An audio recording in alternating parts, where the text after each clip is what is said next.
Je vais peut-être faire quand même une remarque générale sur le problème à deux corps qu'on a déjà vu, mais appliqué à la gravitation.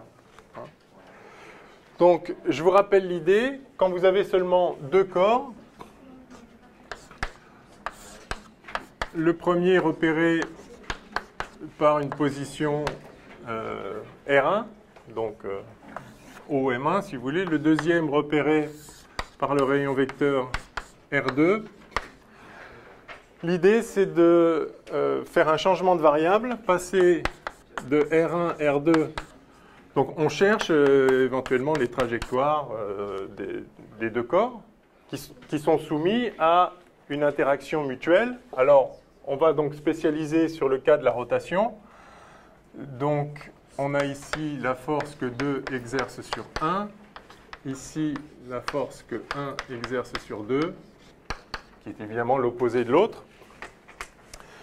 L'idée est donc de passer de ces deux variables, enfin ces deux inconnus, ces deux vecteurs, à, alors je l'avais noté grand R, qui est la position du centre de masse, et qui vaut donc M1 R1 plus M2 R2 sur M1 plus M2. Donc ça, c'est le centre de masse auquel on affecte la masse totale du système. Et l'autre, c'est ce qu'on avait appelé la particule relative, repérée par le rayon vecteur qui est la position relative de 2 par rapport à 1 ou de 1 par rapport à 2 au choix. Je crois qu'on avait fait R2 moins R1, donc la position du corps 2 par rapport au corps 1. Et on l'affecte, donc grand M, pardon, c'est M1 plus M2. Et on l'affecte de la masse dite masse réduite, dont l'inverse est la somme des inverses des masses, c'est-à-dire M1, M2 sur M1 plus M2. Alors, on avait vu que ce changement de variable permet de découpler le problème. Et donc, alors, l'équation du centre de masse, c'est simplement que la vitesse du centre de masse égale constante. Donc, on peut se mettre dans le référentiel du centre de masse, qui est un référentiel galiléen. Et on peut écrire le mouvement, par ailleurs, de la particule relative. Et on a vu que cette particule relative obéissait aux lois de Newton, mu d2r sur dt2 égale la force, ici, donc, que 1 exerce sur 2, hein, mais en fait, donc, je vais spécialiser au cas de la gravitation. Je vais écrire directement, donc, moins G. Alors, la force que les deux corps exercent l'un sur l'autre, c'est G M1, M2 sur R2, UR ici. Ce R-là, c'est-à-dire, je peux encore l'écrire, enfin, ça, c'est, enfin, si vous voulez, ce UR-là, c'est R sur R. Ou R sans le vecteur, c'est juste la norme du vecteur R. La norme positive, hein, c'est... Et donc, on a une équation, avec juste, enfin, il faut déterminer R. Alors, sauf qu'on est à 3D, et ça, c'est pas forcément immédiat tout de suite à résoudre. Mais on a un certain nombre de propriétés très importantes qui nous permettent de dire tout de suite que ce problème à 3D, en fait, est un problème à 2D par conservation du moment cinétique. On a... Alors, oui, pardon, je complète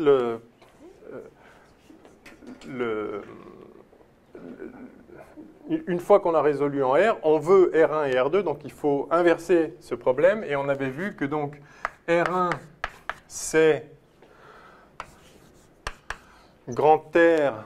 Alors, c'était moins ou plus, on va voir, on va voir tout de suite, plus M2 R. Pardon. Non, plus... Alors, ça va être mu sur M1, c'est ça? Et R2 c'est grand R moins mu sur M2, c'est bon ça? On va vérifier tout de suite, n'écrivez pas encore. Si je fais R2 moins R1, non, c'est pas bon. C'est plutôt ça.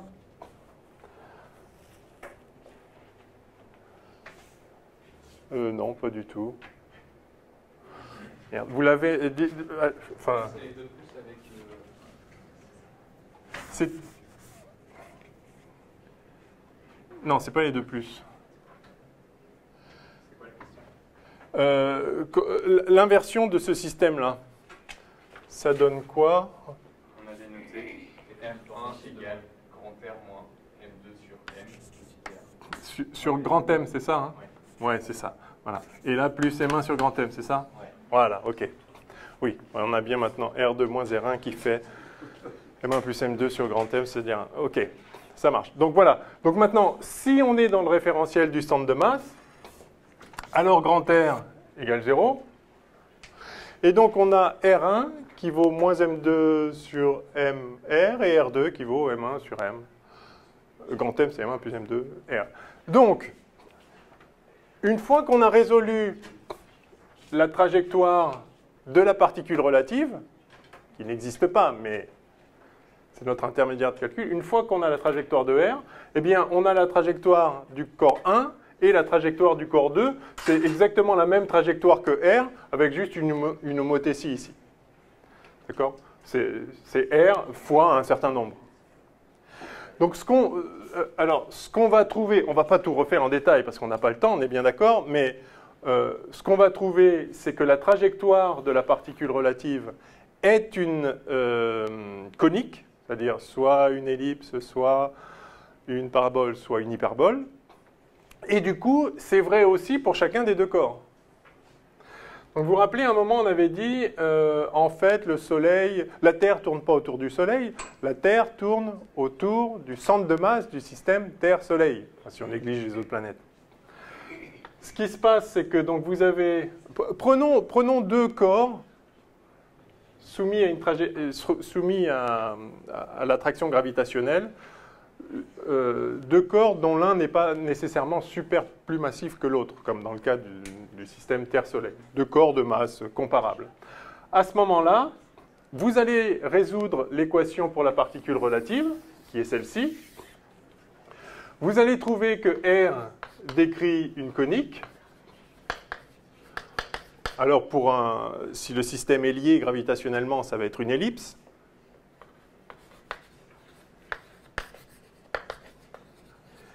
Mais ça, c'est R, c'est la particule relative, c'est la distance entre les deux corps qui est tout le temps une ellipse. Mais ce que nous montre ce système inversé, c'est que si R décrit une ellipse, eh bien R1 aussi, et R2 aussi. Donc, typiquement, si l'ellipse... Donc ça, je vais mettre petit r. Je vais représenter l'ellipse. Donc ça, c'est le centre de masse, d'accord? Ça va tourner autour du centre de masse. Donc je vous fais une ellipse comme ça, juste pour... Why not? Donc ceci est très excentré, mais qu'à cela ne tienne. Une fois que vous avez... Je ne sais pas si elle est très bien, mon ellipse, là, d'ailleurs.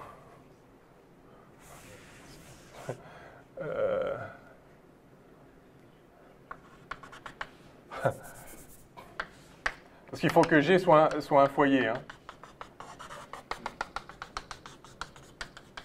Allez, genre. Donc, quand vous avez la trajectoire de la particule relative, comment représenter la trajectoire des vrais corps, des planètes, des étoiles, des deux étoiles, si vous voulez, qui tournent l'une autour de l'autre? Eh bien, vous avez... Donc ça, c'est R. Hein. Je vais mettre en blanc. C'est R de t. À chaque instant, vous avez une certaine position pour R. Donc voilà, vous avez la particule relative fictive qui tourne suivant une ellipse. Eh bien, où se trouve R1? Eh bien, R1 étant moins M2 sur M. Ça, c'est toujours plus petit que 1, on est d'accord? Puisque ça, c'est M1 plus M2. Donc, R1 se trouve en moins quelque chose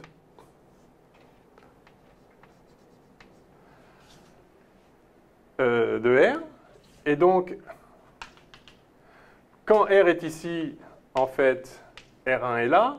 Quand R est ici, R1 est là, quand R est là, R1 est quelque part par là, et donc en fait la trajectoire de R1, la voilà. Oui?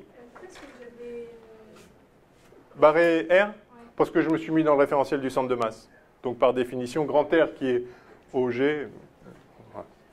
Enfin, non seulement je me suis mis dans le référentiel du centre de masse, mais j'ai pris l'origine au centre de masse. Ce qui est pas pareil, bien sûr. Donc, ouais. Alors, non, ça, on va le montrer. Voilà.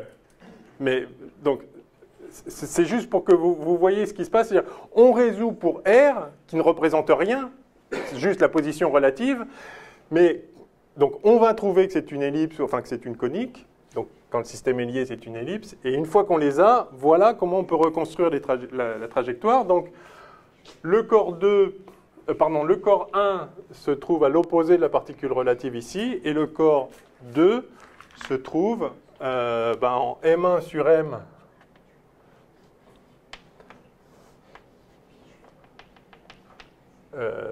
fois R. Et donc, voilà. Donc, c'est toujours, vous voyez que c'est une homothétie par rapport à la vraie trajectoire.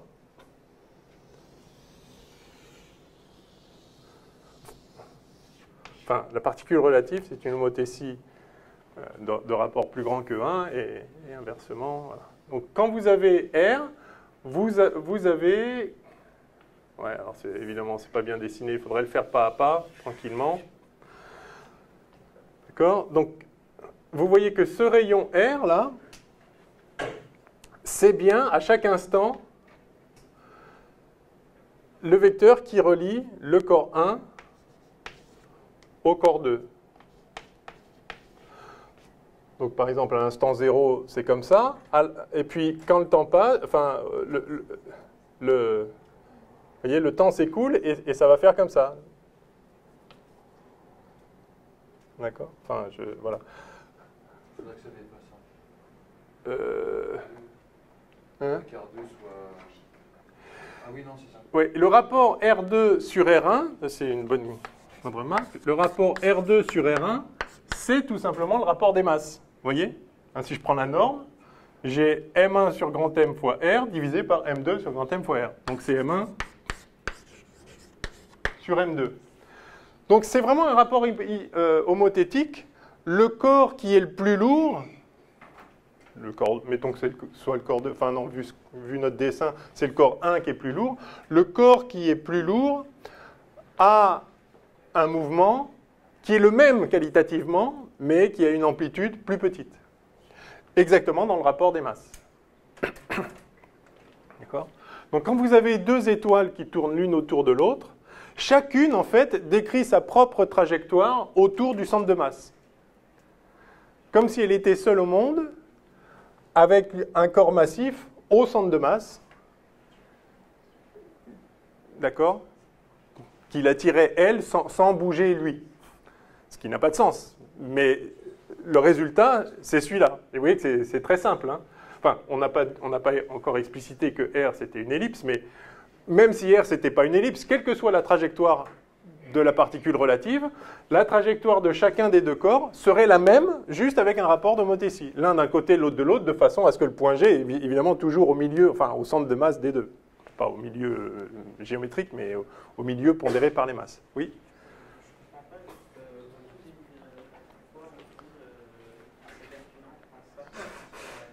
fait, je le vois bien à la fin, un résultat. Mais je ne comprends pas pourquoi on dit ah bah c'est ça, et donc ce qu'on raconte, c'est. Enfin, je n'arrive pas à comprendre. Ce qu'on a vu, c'est que, en fait, les vraies équations du mouvement, c'est M1 d2 de R1 sur dt égale moins G M1 M2 sur, alors en fait, la position relative, c'est-à-dire R2 moins R1, enfin je vais mettre le 2 d'abord, R2 moins R1 sur R2 moins R1 module au cube, d'accord, hein, parce que d'accord. Et puis M1 d2 de R1 sur dt2 égale plus la même chose. Ce qu'on a vu, c'est que ce système, il est extrêmement difficile à résoudre, puisque pour connaître la force qui s'exerce sur R2, et donc résoudre le mouvement pour R2, il faut déjà savoir où se trouve R1. Et inversement. Donc c'est un système couplé, c'est l'enfer. Miraculeusement, quand il y a deux corps, on peut faire ce changement de variable, et quand on fait ce changement de variable, ça découple le système. Il y a le mouvement du point G, ok, et puis après, il y a le mouvement, justement, enfin, ce petit R, vous voyez qu'il ne dépend plus que de R. Donc voilà, on a transformé le système de deux particules couplées en deux particules découplées, dont une est triviale, c'est le point G, on n'a qu'à se mettre dans le référentiel barycentrique et on l'oublie. Et l'autre, ben voilà, il y a une équation, et ce qui est remarquable, c'est qu'en plus, la force ici, c'est la même que la force qui s'exerce sur un corps seul. Donc, c'est vraiment très très simple. On a transformé un problème à deux corps en un problème à un corps, tout simplement. Mais évidemment, il faut s'assurer qu'une fois qu'on aura résolu ce problème à un corps, on peut remonter au vrai problème des vrais corps. Et c'est ce qu'on voit ici, et on y remonte très facilement, puisqu'en fait, c'est la même chose à un facteur multiplicatif près, qui est simplement le rapport de la masse à la masse totale. Enfin, de la masse de l'autre à la masse totale.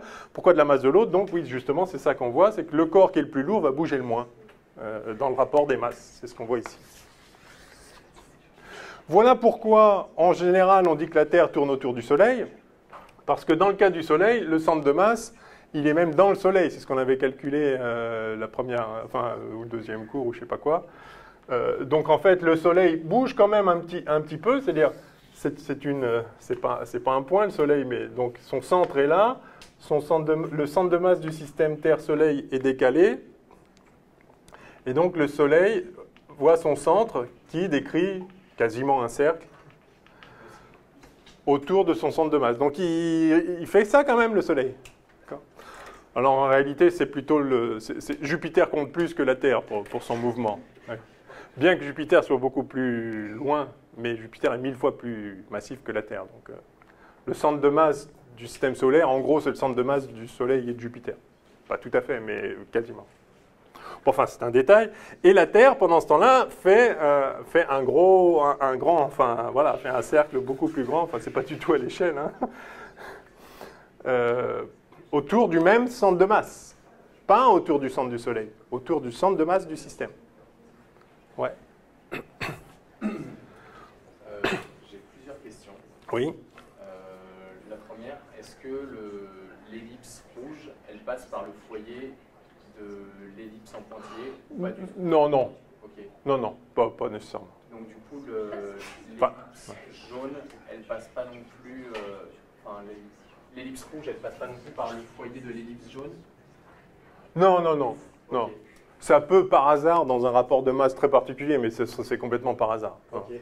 Non. Chacun fait la même trajectoire que la particule relative, la blanche, contractée de ça ou de ça.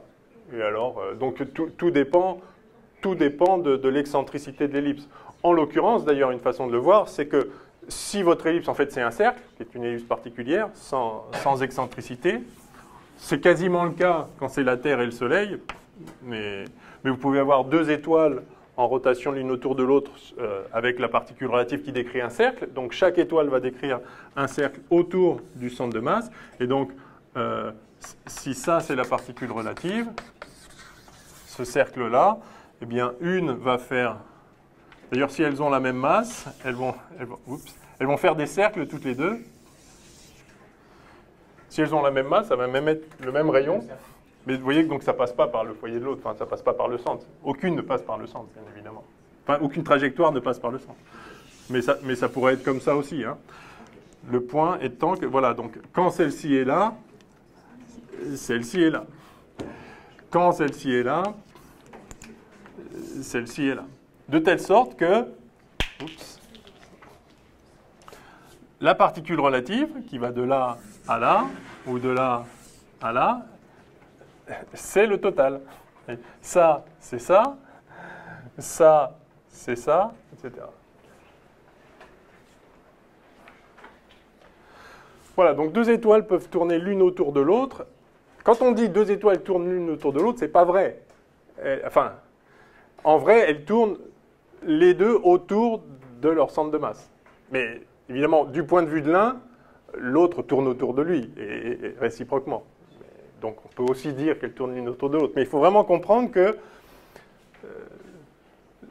le mouvement est dicté par celui de la particule relative, et les deux autres s'en déduisent par homothétie. Elles ont donc la même période de révolution, puisque effectivement c'est celle de la particule relative, c'est la période de révolution de la particule relative. Ouais. J'ai du mal à visualiser les mouvements qu'on aurait si on n'était pas en repère avec G pour origine. Bah, vous voudriez être dans quel repère, par exemple? On pourrait très bien... là, on dit que c'est des étoiles, mais ça pourrait être des astres plus petits qui sont soumis à la gravité d'une autre étoile. Ah, ça c'est autre chose. À ce moment-là, c'est plus un problème à deux corps. Ouais, okay. Et là c'est rapidement l'enfer. Ouais. Ok, donc, le point clé, c'est qu'on arrive à ramener notre problème à deux corps à une équation portant sur un corps. Et maintenant, il faut résoudre ça. Alors ici, il pourrait y avoir n'importe quelle force. Hein. On avait vu avec un ressort ici, on peut attacher un ressort à deux corps, ou deux corps à un ressort. En tout cas, dans le cas de la gravitation, ce qui est évidemment un problème historique extrêmement important pour comprendre le mouvement des astres, enfin, de la Lune autour de la Terre, ou de la Terre autour du Soleil, des planètes autour du Soleil de manière générale. Donc il faut résoudre ça. Alors, la première remarque, c'est que donc on a un système isolé de corps avec une force qui joint l'un à l'autre. Et une force donc, qui passe aussi par leur centre de masse. C'est-à-dire que cette équation, portant sur la particule relative, on peut lui associer les lois de conservation. On va avoir conservation du moment cinétique.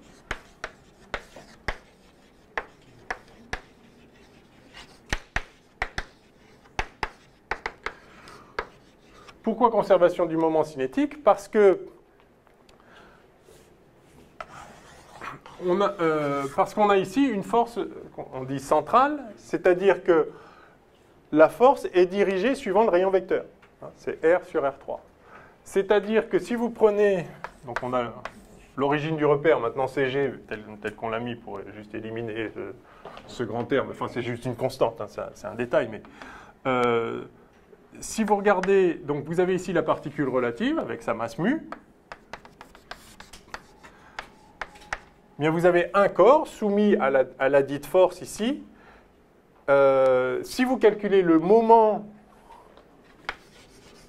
de la force subie par cette particule relative au point G, évidemment il vaut 0 puisque la force passe par G.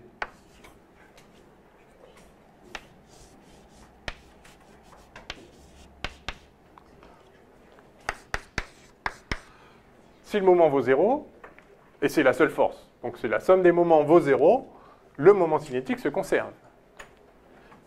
Puisque d de sigma g sur dt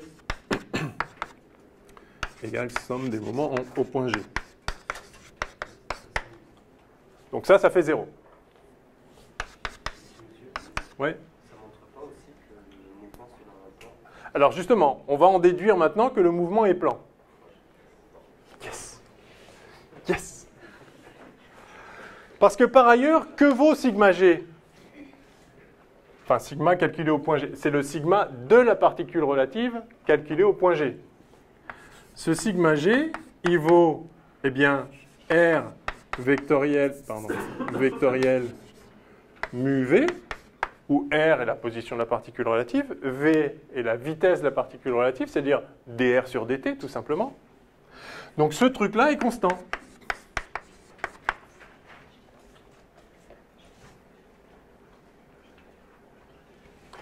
Si ce truc-là est constant, vous voyez que le vecteur sigma, il est orthogonal à R et orthogonal à V, puisque c'est le produit vectoriel de R et de V. Donc, sigma g est orthogonal à R et à V, mais il est constant. Donc R et V restent toujours dans un même plan, puisque leur plan enfin, leur axe orthogonal, enfin, leur produit vectoriel est constant, donc ils ne peuvent pas sortir du plan. S'il y en a un des deux qui sort du plan, évidemment, leur produit vectoriel ne serait plus le même. Donc la conservation du moment cinétique implique que le mouvement est plan. C'est génial, parce qu'on est parti de deux corps qui ont un mouvement couplé à 3D, et maintenant on a un corps qui a un mouvement à 2D. On a considérablement simplifié le problème. Donc la conservation du moment cinétique, qui est une conséquence du fait que la force qui s'exerce entre les deux corps est une force centrale, c'est-à-dire qu'il y a un moment nul par rapport à chacun des deux ou à leur centre de masse, tout ça c'est sur la même droite. Je ne sais plus comment j'ai commencé ma phrase, enfin voilà, ça implique que c'est un mouvement plan, et donc on va se mettre dans ce plan-là pour résoudre le problème. Alors dans ce plan-là, on va prendre les coordonnées polaires, ce qui est très naturel, puisque la coordonnée clé, c'est la coordonnée R, c'est vraiment, et le vecteur R. Donc c'est vraiment les coordonnées polaires sont là d'emblée. Donc dans le plan du mouvement,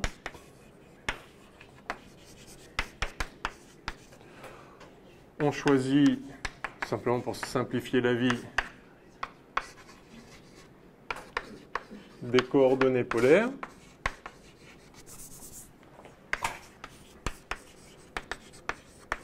Avec pour centre, évidemment, le point G. Et donc, on a pour coordonnées R et θ. Alors, que vaut ce moment cinétique, du coup?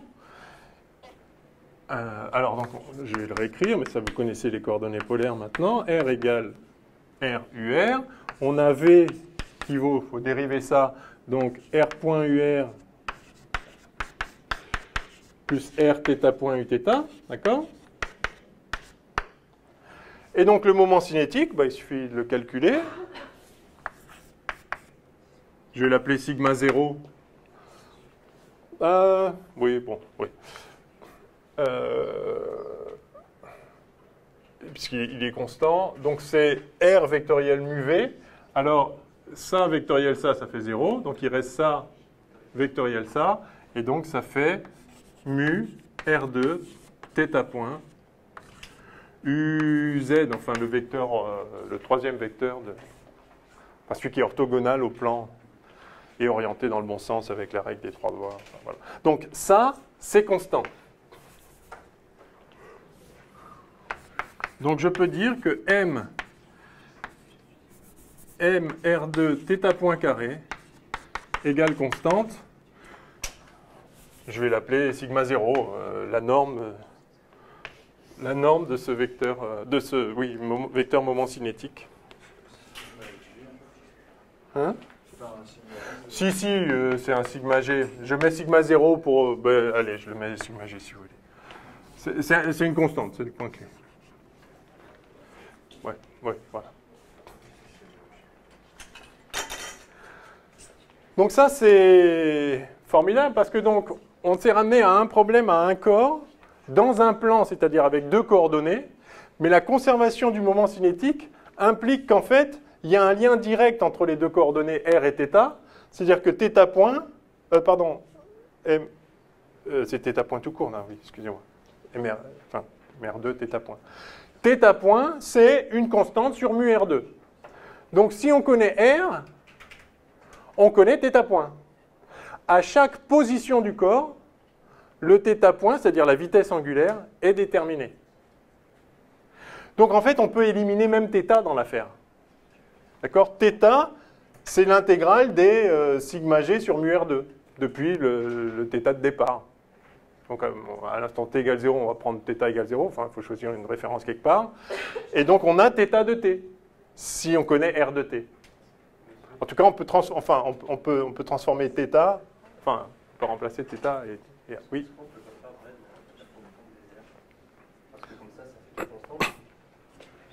La constante des airs. Le critère dit que le vecteur Absolument. Donc ça, c'est la loi de Kepler qui est une conséquence de ça. Si vous voulez, on le fait tout de suite. Du coup, ça ferait l'URC en fait. Ah, ce que vous appelez la constante des airs, c'est ça? Ouais. Peut-être je finis ça et après on voit la loi de Kepler, de Kepler la loi de Kepler est une conséquence directe de ça. Mais juste pour finir, d'accord. Ok. Donc ça, c'est une première chose, la conservation du moment cinétique.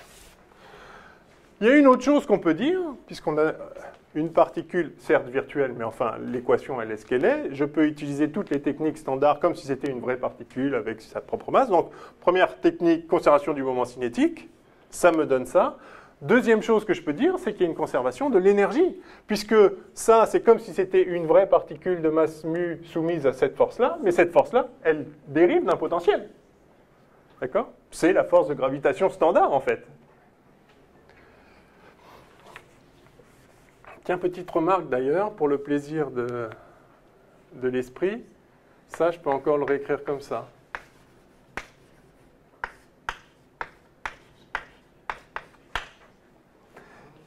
M1, M2, c'est mu grand M, puisque mu, c'est M1, M2 sur M1 plus M2, et que ça, c'est M1 plus M2.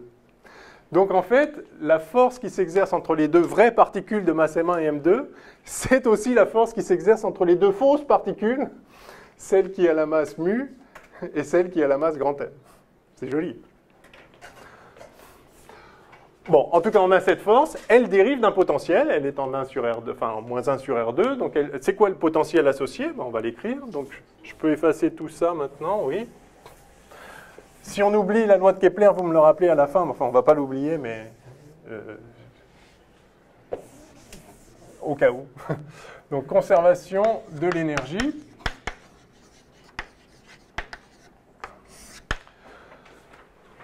Donc on a la force qui vaut moins G mu grand M sur R2 UR, ou M1, M2, comme vous voulez, c'est pareil. Et ça, c'est moins gradient d'une certaine énergie potentielle, qui vaut quoi? Eh bien, en coordonnées sphériques ou cylindriques, tout ça, ça dépend que de R ici, le gradient, ici on a une énergie EP de R, le gradient d'une fonction qui ne dépend que de R, c'est simplement d sur dr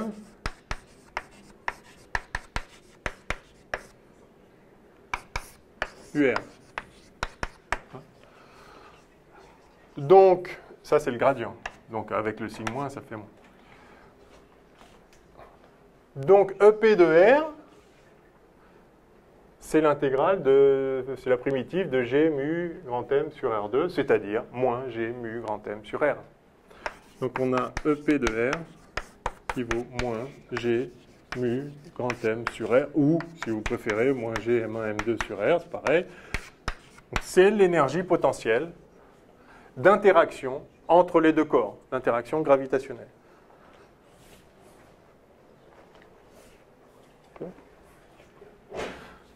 On peut la représenter.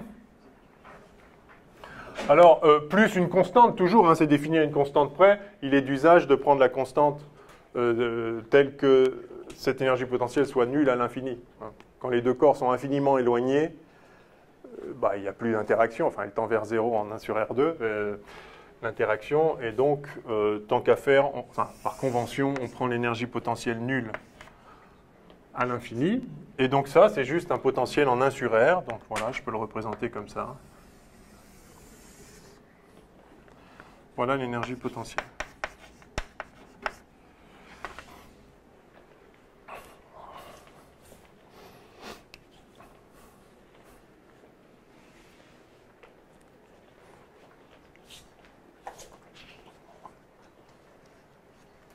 Ok, alors, écrivons maintenant la conservation de l'énergie.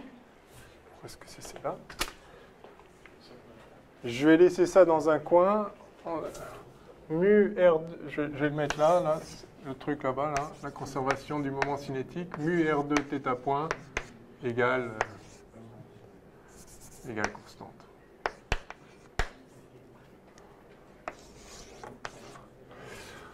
Ok, allez, j'efface ça. Ah, je vais laisser le V là, puisqu'on l'a mis. J'ai besoin du V parce que maintenant je vais écrire l'énergie totale, c'est-à-dire je vais ajouter l'énergie cinétique à l'énergie potentielle, et donc je vais écrire plus 1,5 de mV2 tout simplement. Voilà. Donc E total, comme on a une force conservative qui dérive de ce potentiel-là, l'énergie se conserve, et donc E tot qui vaut EC plus EP égale constante. Et ça, c'est donc 1,5. Alors, 1,5 de mV2, mais quel M?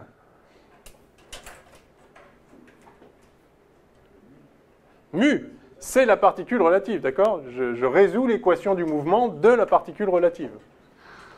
Hein, le mu d2 de R sur dt2 égale la force. Donc ça, c'est...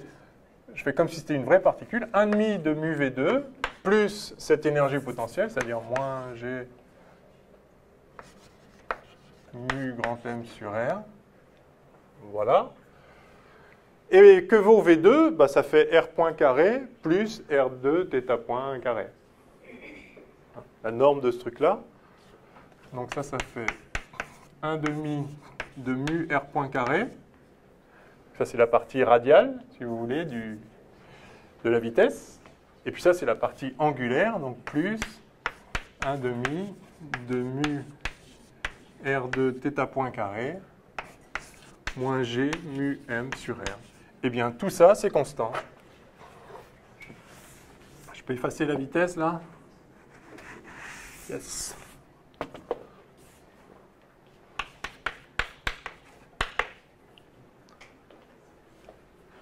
Alors, donc, on a encore une équation là avec les deux variables. Mais en fait, le θ point, on sait le relier à R. Donc, si je remplace θ point ici par la constante en question, sigma g, qui vaut ce qu'elle vaut, ça vaut ce que ça vaut à l'instant initial, et ça restera toujours comme ça. Donc, si je remplace θ point par sigma g sur mu R2, ça me fait θ point carré vaut sigma g carré sur mu 2 R4. Et donc tout ça, ça fait en fait 1,5 de mu R point carré plus, alors, 1,5, on a dit, alors il y a un sigma g carré, et donc sur R4, mais il y a R2, donc sur R2, donc sur mu R2. C'est vrai, ça? θ point carré... Ben oui. Excusez-moi. Ouais.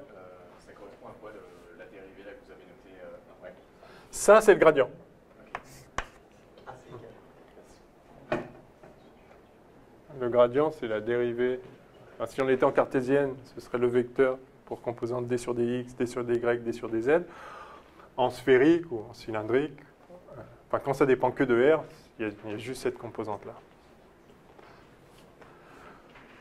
Donc ça, moins G mu grand M sur M, sur R, égale constante. Et voilà, le miracle s'est accompli, une fois de plus. On est parti de deux corps couplés, libres de se mouvoir dans un espace à 3 dimensions. On est arrivé à une équation à un paramètre, R. Donc on avait 6 degrés de liberté, 3 coordonnées pour chacun des deux corps, et on s'est ramené à une équation sur une coordonnée pour un corps. Et il n'y a plus qu'à résoudre ça. Ça, c'est une équation du premier ordre, hein. dr sur dt, et puis c'est une fonction de R. Oui?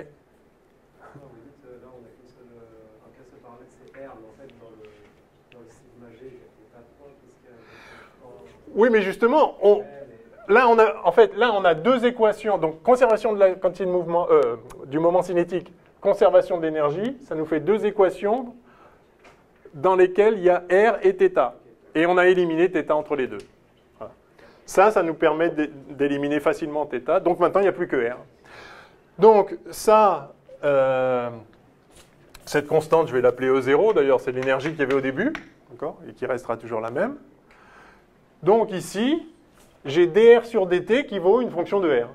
Ça, là, ça s'écrit dr sur dt égale une certaine fonction de R. Quelle fonction?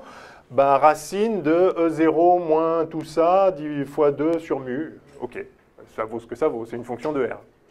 Donc j'ai une bête équation différentielle, dr sur dt égale f de R à intégrer. Je peux réécrire dr sur f de R égale dt. J'intègre ça et j'ai R de t. Mais si j'ai R de t, j'ai aussi θ de t, puisque j'ai par ailleurs, ça me dit que dθ sur dt, c'est sigma g sur mu R2.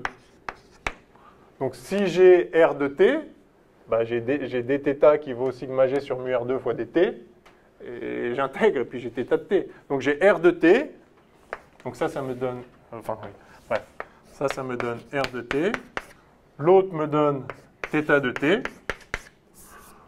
Maintenant, si je veux, je peux éliminer θ entre les deux, et ça me fait R de θ, ça me donne la trajectoire.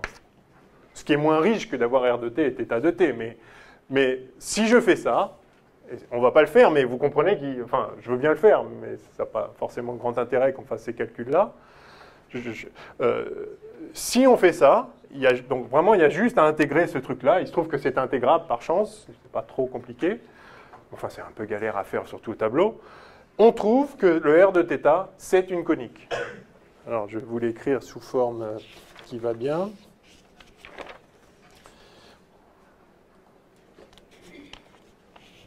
Non, je l'écrirai après parce que c'est long. Oui, je réponds à votre question d'abord. Ouais. Ouais, c'est pour le sigma g carré sur mu R2. Ouais. Je me suis trompé? Je sais pas. Mais... J'ai remplacé, j'ai dit que θ point carré, c'est sigma g carré sur mu 2 R4. D'accord? Ouais. Donc, ça doit faire ça, non? Si je ne me suis pas trompé.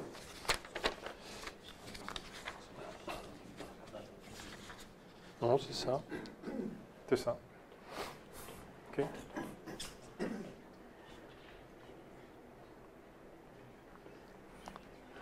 D'ailleurs, c'est intéressant parce que pour notre donc maintenant on a là à ce niveau-là, on a une particule qui a un mouvement à une dimension. Il y a juste R.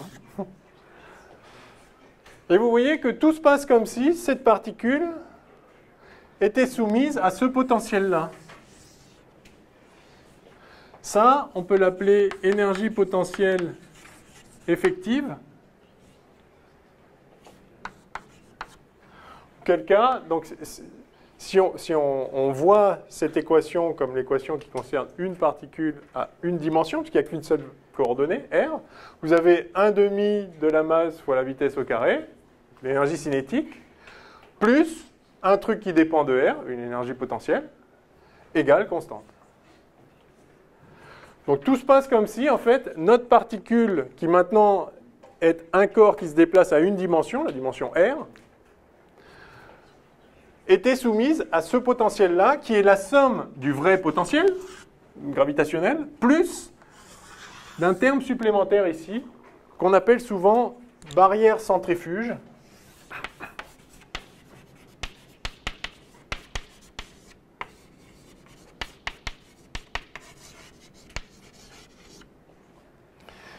Et qui est en 1 sur R2 et qui tend vers l'infini quand R tend vers 0. Si je la représente, alors ça ne va pas être facile. Je vais effacer ça. Si je la représente sur ce graphique, je vais virer ça. Donc c'est un truc en 1 sur R2 mais positif comme ça, là. D'accord ? Ça, c'est la barrière centrifuge. Et finalement, donc, le potentiel effectif que voit cette particule dans son mouvement radial, j'oublie θ point, j'ai éliminé θ point, donc j'ai juste une particule avec un mouvement radial. Donc dans ce mouvement radial, l'énergie potentielle effective vue par la particule, c'est la somme des deux, et donc c'est un truc qui fait ça, quoi. Pardon, c'est un truc qui fait ça. C'est un truc qui... Hein? C'est la somme des deux. Donc alors, ça dépend de leur poids relatif, ça dépend donc de... Oui? Voilà, exactement. Ça, en fait, ça passe dessous. Alors, ça dépend évidemment des conditions initiales, ça dépend du L0, du sigma G, ça dépend du moment cinétique initial qui est là. Ça peut ne pas passer dessous, ou ça peut passer beaucoup dessous, tout dépend de ce terme en plus là, vous voyez, la condition initiale, ça on n'y peut rien, c'est l'attraction entre les corps. Mais ça dépend de sigma G. Sigma G pourrait très bien valoir 0. Si au début il n'y a pas de moment cinétique, il n'y en aura jamais. Si sigma G vaut 0, alors on a juste le vert. Si sigma G est de plus en plus grand, eh bien ça fait remonter la somme, et sigma G pourrait être tellement grand qu'en fait, voilà ce qu'elle vaut la somme. Auquel cas, il n'y aurait pas de position d'équilibre. Il n'y aurait pas d'ellipse. À ce moment-là, on a 1 sur R2. Oui, ouais, pour avoir ça comme ça. J'avais trouvé dans des documents qu'il y avait la valeur C'est ça dépend de sigma G. positif ou négatif en fonction avec des états rivales à la même expression. Et dedans, il y avait un terme qui disait qu'en fonction du signe, on pouvait directement déduire si c'était en équilibre ou... Oui, effectivement, la question c'est est-ce qu'on passe dessous? Si on passe dessous, on voit bien qu'il y a une position ici qui est une position d'équilibre stable. Et du coup, R va être égal à une constante. Et bien ça s'appelle un cercle. Si R est constant, il ne faut pas oublier qu'il y a quand même le mouvement angulaire. Là, on l'a éliminé, donc on ne s'intéresse que à la partie radiale. Donc il est possible, enfin la question c'est est-ce qu'il est possible que R point soit égal à 0? C'est ça que ça veut dire. R point vaut 0 si on a un cercle. C'est-à-dire que R égale constante. Donc tout dépend si ce truc-là... Enfin, R point vaut 0, ça nous donne la valeur de R connaissant E0. E0, c'est pareil, c'est l'énergie qui est au début dans le système. Alors, reste à voir si ça, c'est possible pour un certain R. Donc évidemment, ça va dépendre des conditions initiales. Les conditions initiales, elles sont là et là, d'accord? L'énergie qui est au début et le moment cinétique qui est au début. J'ai vu plusieurs mains, oui. Là, vous avez tracé différentes courbes. Est-ce que vous pouvez me dire à quoi elles correspondent? Ouais. Je vais faire le cas standard. Enfin, le cas sur lequel il est intéressant de réfléchir. Enfin, tous les cas sont intéressants, mais... donc, voilà. R, EP de R. Et en fait, on a... Voilà.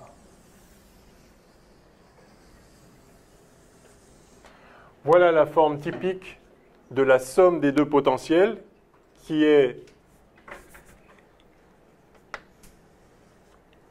Ça, c'est ce que vous avez appelé EPF. Oui, c'est EP effectif. Donc c'est la somme d'un truc en moins 1 sur R ici, qui est le potentiel purement gravitationnel. Alors, oui, justement, c'est toujours difficile de faire... Enfin, voilà, en fait, on a ça.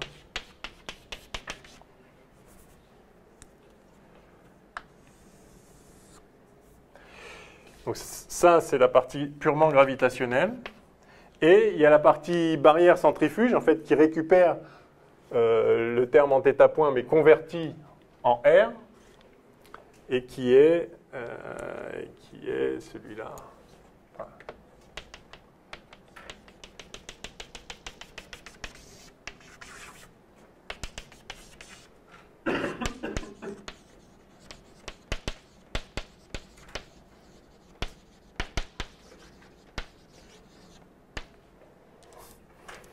barrière centrifuge, et là, ça c'est le potentiel gravitationnel.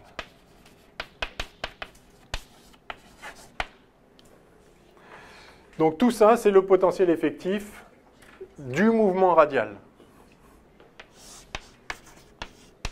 Enfin, l'énergie potentielle effective. L'énergie potentielle effective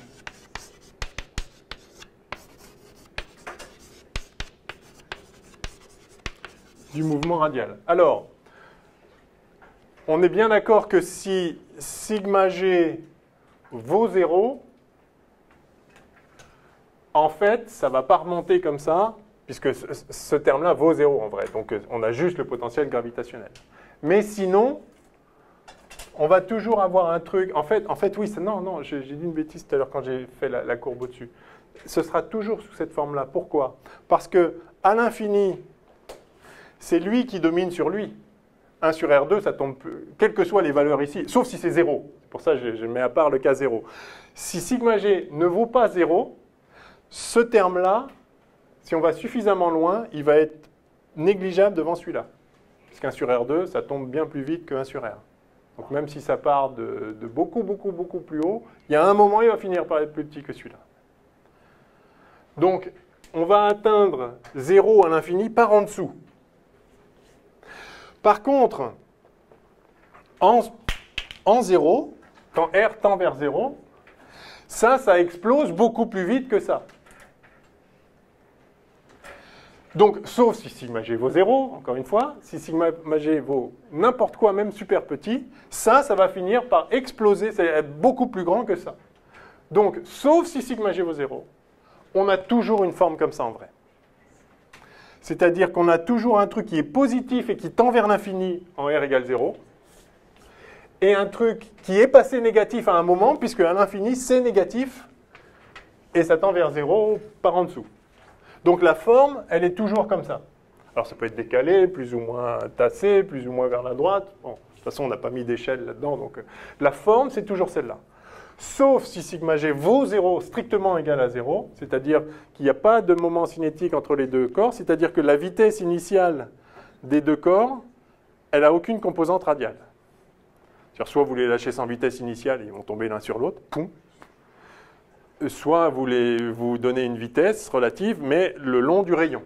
Auquel cas, ils vont rester sur... θ point sera toujours égal à 0. On le voit ici. Hein. Si θ point vaut 0 au début, il restera toujours nul, puisque ça, c'est constant. Donc, s'il n'y a pas du tout de mouvement orthoradial, enfin de mouvement angulaire, alors, OK, on a un mouvement à 1D, et vous pouvez oublier ce terme-là, parce que sigma g vaut 0. Sinon, on a un truc de cette forme-là. Et donc, ce potentiel, évidemment, lui, ne dépend pas de 0. Ça, c'est le potentiel. Après, les particules, enfin, le système des deux corps peut avoir telle ou telle énergie. Ça dépend de l'énergie qu'on a mis au début. L'énergie initiale, c'est l'énergie potentielle à leur distance initiale, plus 1,5 de mv2, enfin la somme des 1,5 des vitesses au carré de chacun des deux corps. Donc ça peut être ce qu'on veut. Et c'est là qu'interviennent les différentes possibilités pour les formes de trajectoire. Oui. L'énergie potentielle effective, c'est tous les deux... C'est ça et ça. La vraie énergie potentielle gravitationnelle plus ce qu'on appelle la... Et donc voilà, c'est toujours de cette forme-là, sauf si sigma g est strictement égal à 0. C'est un cas particulier, enfin bon, ça peut arriver. Voilà, donc on a toujours une forme comme ça, et maintenant, E0,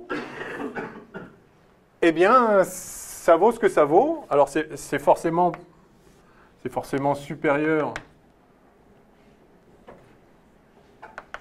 au minimum de l'énergie potentielle totale. Puisque ce terme-là ne peut pas être négatif. Donc 0, c'est au moins égal à... Enfin, c'est toujours plus grand que ça à chaque R.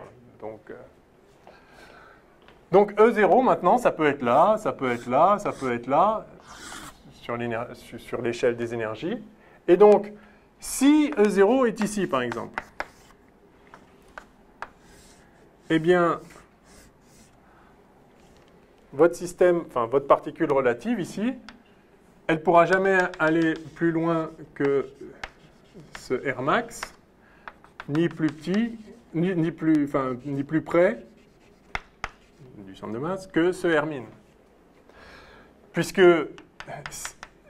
si elle allait au-delà, il faudrait qu'elle ait une énergie cinétique, 1,5 de mu R point carré, négatif, ce qui est évidemment impossible. Puisque la somme du jaune plus l'énergie cinétique, ça fait le bleu. Et le bleu est constant.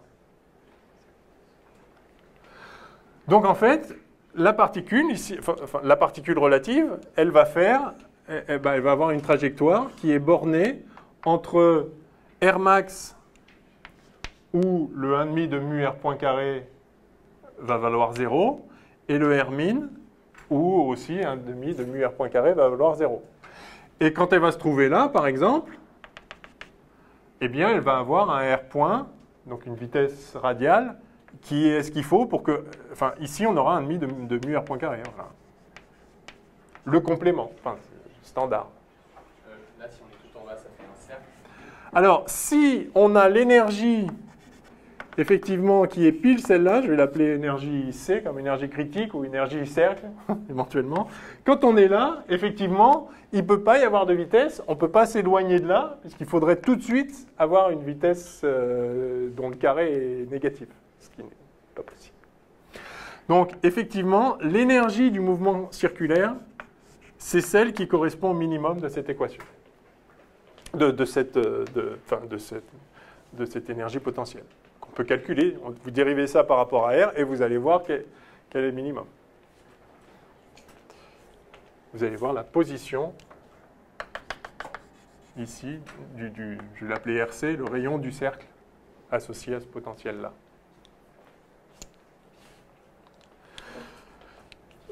Donc, quand vous avez l'énergie minimale pour un moment cinétique donné,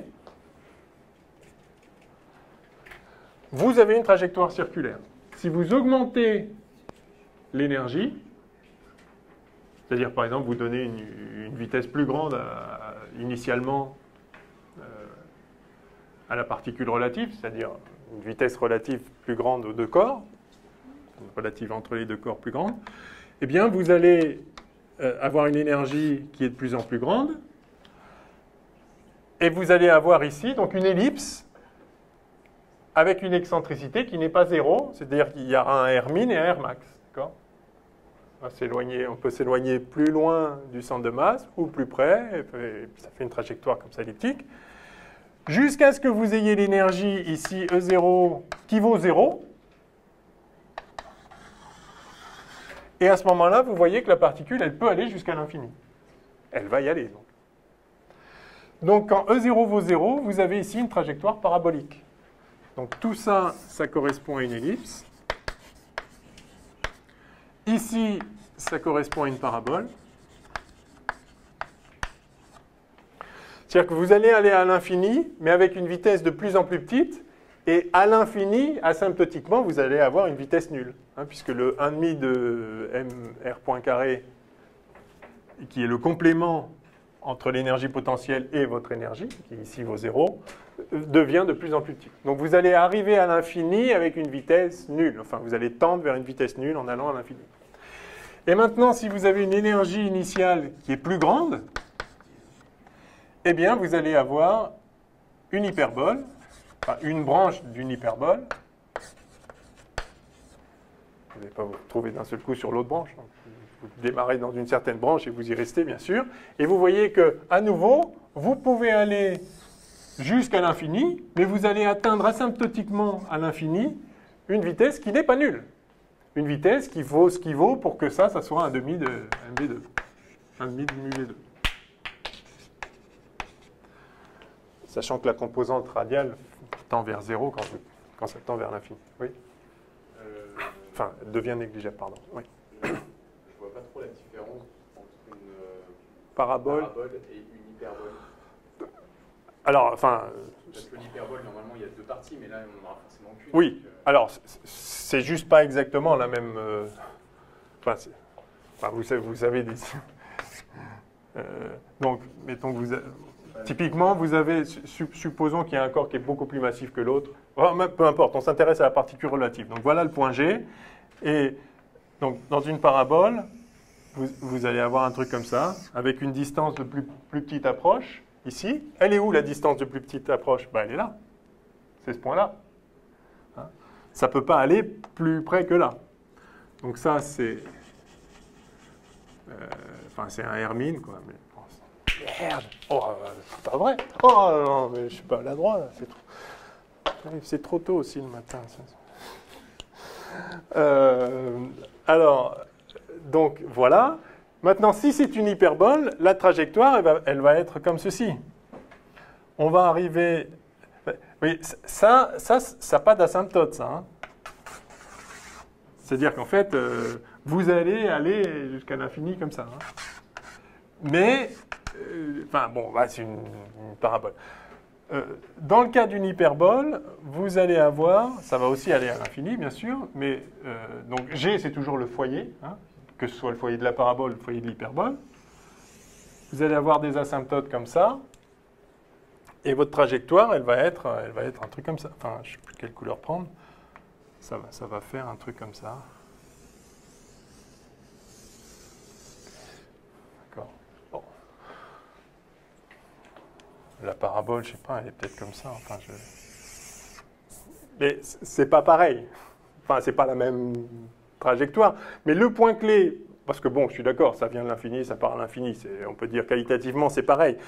La différence clé, c'est que dans le cas de l'hyperbole, vous arrivez de l'infini avec une vitesse non nulle et vous repartez à l'infini avec une vitesse non nulle. La même. Enfin, typiquement, vous faites ça et vous rebroussez chemin. Ça aussi, c'est la distance de plus petite approche ici. Alors, qui est plus proche, hein, d'ailleurs, je l'avais fait ici intuitivement. Hein, dans le cas de la parabole, la distance de plus petite approche est plus proche que la distance de plus petite approche de l'hyperbole, de la parabole correspondante. J'ai peut-être dit l'inverse. Hein. Donc, vous voyez que vous arrivez à l'infini avec une vitesse non nulle. Donc, c'est-à-dire que... Enfin, oui, voilà, c'est ça. Une fois que vous êtes suffisamment loin, c'est-à-dire que là, la différence est quasi nulle, vous pouvez considérer que vous avez une vitesse constante, quoi. Le corps, il continue à vitesse constante, il ne sent plus du tout la présence du corps qui l'a fait dévier. Il est parti et il continue à vitesse constante. Dans l'autre cas, il ralentit de plus en plus et il va finir à vitesse nulle. Enfin, il tend vers une vitesse nulle. C'est la différence qualitative. Il n'y a qu'une seule possibilité de parabole possible. Ah ben, pour chaque valeur de la condition initiale. Pour chaque E0. Pour chaque sigma G, on a une certaine forme du potentiel. Et pour chaque E0, bah, ça fait ce que ça fait. On est bien d'accord que là, c'est 0. C'est si E0 est positif, on a... Oui. Oui, ici c'est 0. Oui, oui. Donc Ici, c'est... Donc à partir du signe de 0... À partir du signe de 0, absolument. On va avoir une idée de la trajectoire. Voilà. Si le signe de 0 est négatif, en prenant pour l'énergie potentielle gravitationnelle 0 à l'infini, enfin, à ce moment-là, on a une trajectoire qui est liée, c'est-à-dire, on a une ellipse et les corps ne vont pas partir à l'infini.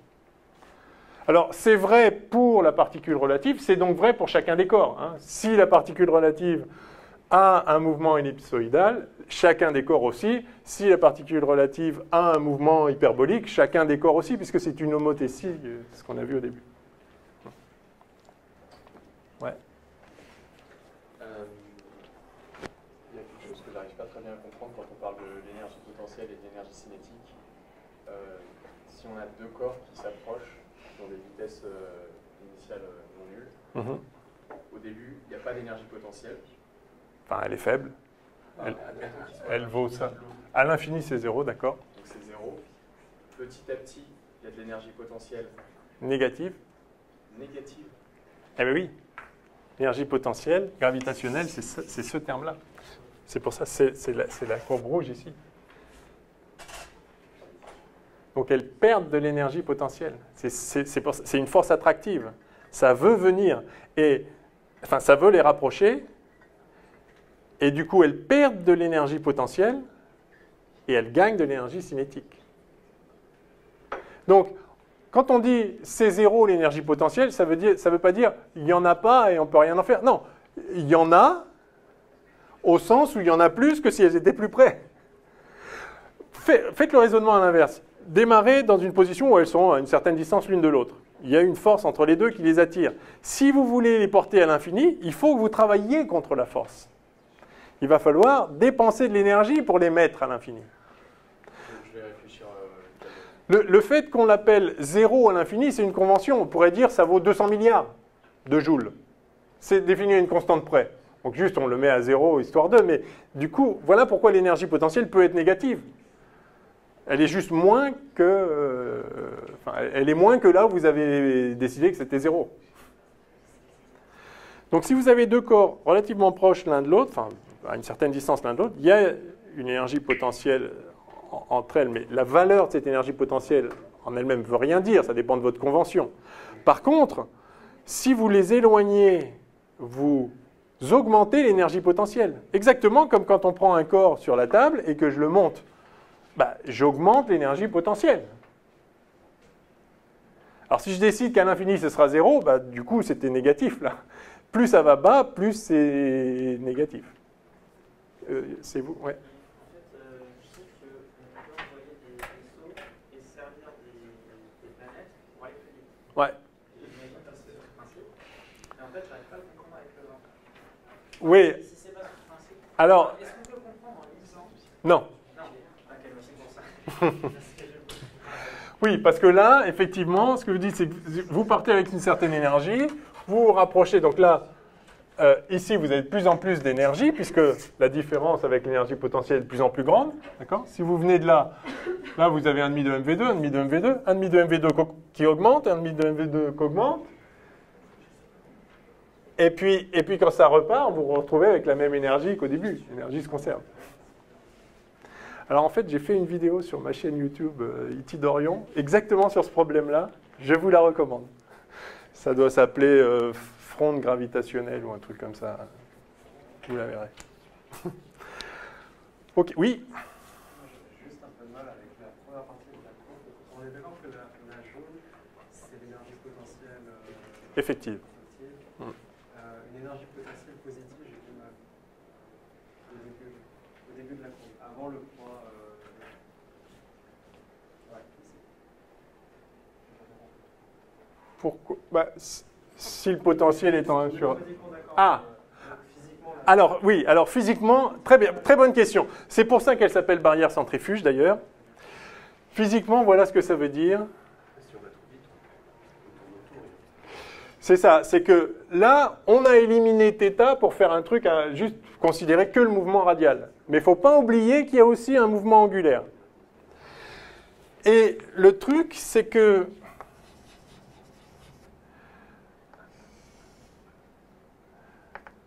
votre corps, il a un certain mouvement angulaire, enfin, il a un certain moment angulaire qui va toujours rester constant.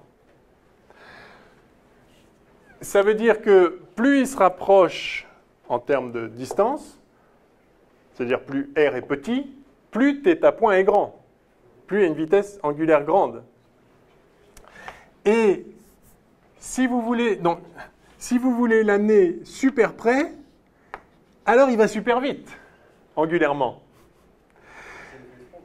Oui, mais s'il va vite, oui. Non, non. Mais... Donc, plus il se rapproche, plus il a une vitesse angulaire grande.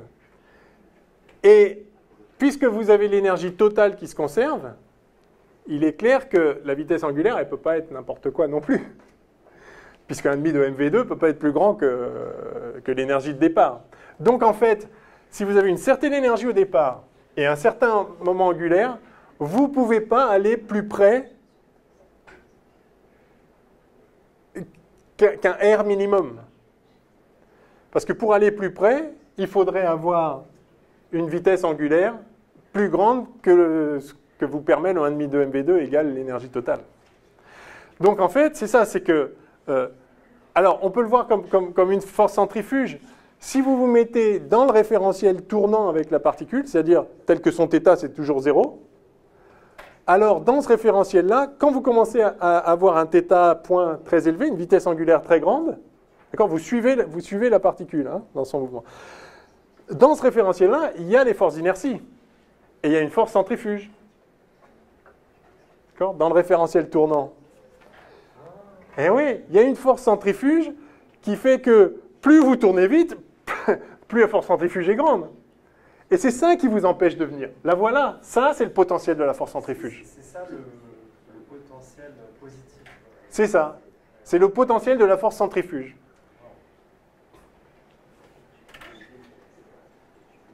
La force centrifuge, bien que ce ne soit pas une vraie force, c'est une force d'inertie, n'empêche que dans le référentiel tournant, bah, c'est une force comme une autre, et elle dérive d'un potentiel. Calculons le potentiel de l'énergie. C'est un autre exercice. Disons.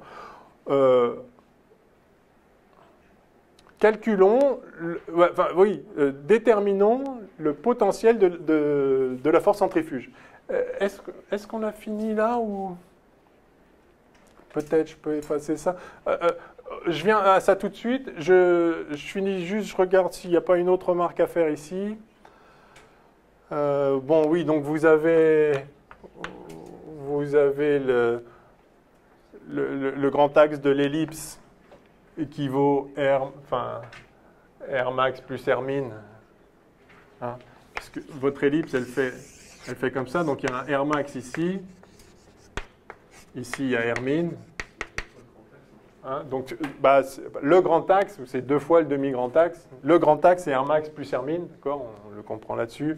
Alors, oui, donc le dernier point voilà, que je n'avais pas dit, c'est que, donc, vous avez compris comment on fait. Donc ça, c'était très simple. On a juste écrit conservation du moment cinétique, conservation de l'énergie, et on obtient ça. Maintenant, ce que j'ai dit, c'est qu'il n'y a plus qu'à intégrer. Alors, il n'y a plus qu'à... il faut le faire. Ça n'a pas d'intérêt particulier, encore une fois qu'on le fasse. Je vais juste vous écrire le résultat sous forme... oh, je ne sais même pas si... Allez, je vais quand même vous l'écrire. Le résultat sous forme polaire. Je peux effacer ça hein, maintenant. Et donc, histoire que vous l'ayez... Hein,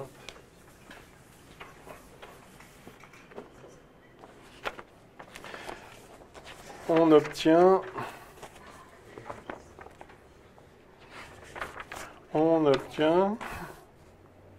Alors, ça, c'est l'équation d'une conique en coordonnées polaires. Alors, je ne sais pas si vous vous souvenez de vos cours sur les coniques, peut-être pas. Non. Donc, voilà l'équation d'une conique en coordonnées polaires. Ceci s'appelle le paramètre. Et ceci s'appelle l'excentricité.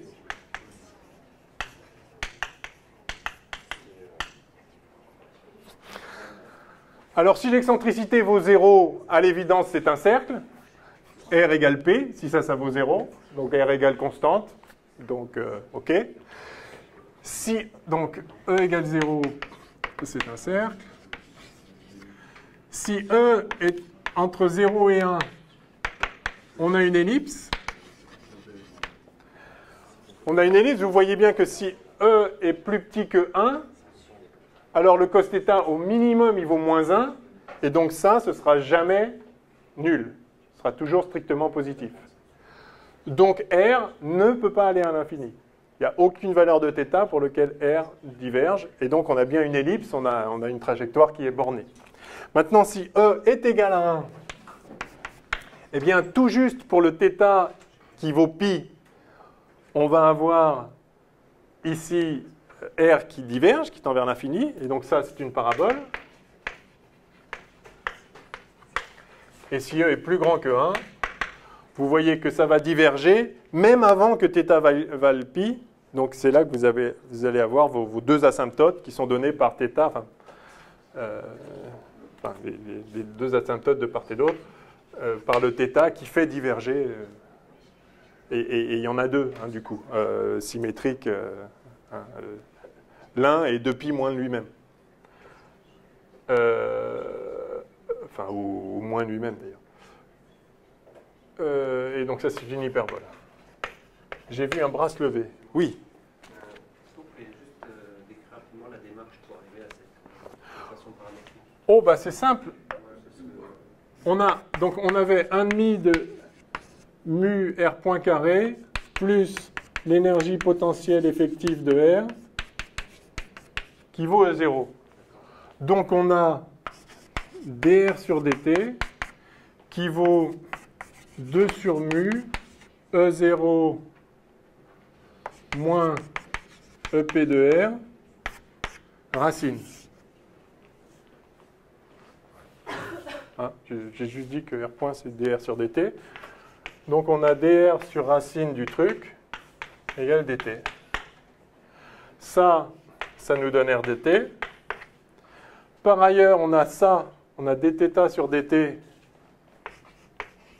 Donc on a dθ qui vaut sigma g sur mu R2 de t dt. Donc puisqu'on a R de t, ça nous donne θ de t. Donc vous avez R de t et θ de t. Vous pouvez écrire dθ sur dr ou dr sur dθ. Bah d'ailleurs, en fait, oui, on peut l'éliminer tout de suite, en fait. Donc ça peut vous donner R de t et θ de t, mais par ailleurs, en fait, il n'y a même pas besoin de les résoudre. Vous avez dr sur ce truc qui vaut dt, et dθ qui vaut ce truc-là fois dt. Donc vous pouvez écrire dr sur dθ, ça vaut, si vous voulez, on l'écrit, hein, dr sur dθ, ça fait la racine du truc fois mu R2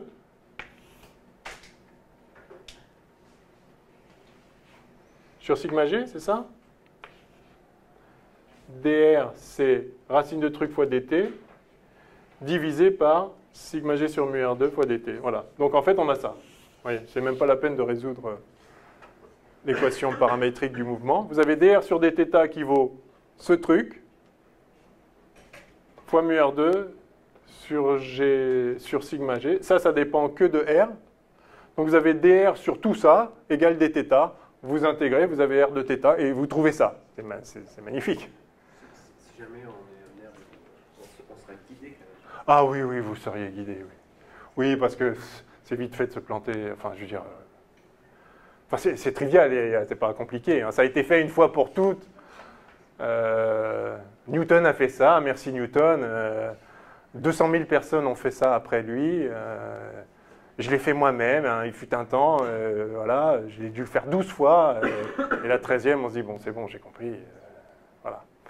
Faites-le une fois si vous voulez, vous regardez dans un bouquin. Enfin, ça y est, hein, c'est fait. Je veux dire, c'est vraiment...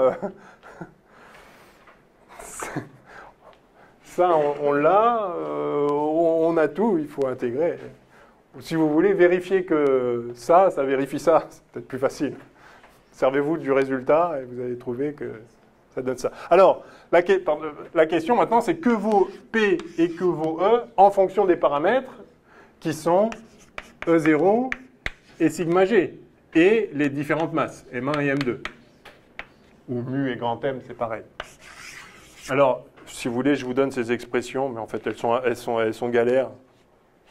Elles sont galères pour rien. Enfin, elles ne sont pas si galères que ça. Juste pour vous donner une idée, j'écris l'excentricité.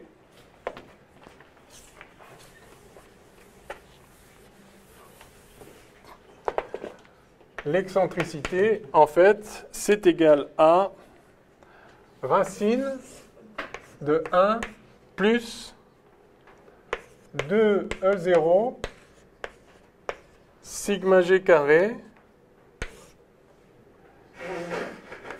sur grand G2 mu M1 carré M2 carré. Vous voyez? Bon. Encore une fois, hein, il suffit de le faire. Alors, vous voyez ici ce qu'on a dit avant, d'ailleurs, qualitativement, c'est que si E0 est négatif, alors E est plus petit que 1, et on a bien une ellipse. Si E0 vaut 0, on a E qui est égal à 1, et on a bien une parabole, et si E est positif, si E0 est positif, on a bien une hyperbole. Donc, c'est compatible qualitativement avec ce qu'on a dit. Enfin, voilà ce qu'on trouve. Donc, ça dépend des seuls paramètres. Ça, c'est les conditions initiales, E0, sigma G. Et G, c'est la gravitation universelle. Et là, ça dépend des masses. Voilà. Bon, alors pendant qu'on y est, je vais vous donner P aussi, le paramètre. Ça donne sigma G carré. Donc là, c'est toujours positif, bien sûr, divisé par, à nouveau, G mu M1, M2. Voilà. Donc voilà ce qu'on trouve. Bon.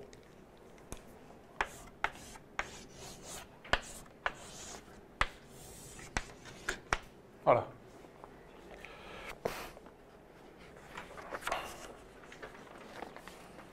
Et je vous assure que c'est vraiment pas compliqué. Il y a un changement de variable à faire. Enfin, il y a 2 changements de variable à faire. Bon. Je vous dis, vous voyez, je l'ai fait pour vous. Là, ça m'a pris c'est une demi-page. Une demi-page. Non, avec... faut savoir que l'intégrale de 1 sur racine de 1 moins U2, c'est arc sinus de U. Bon. Voilà. Il y a un arc sinus qui vient, du coup, après, vous prenez le sinus et ça vous... Enfin, ça se fait. C'est tout bête. Voilà. Si Newton l'a fait, vous pouvez bien y arriver quand même, non?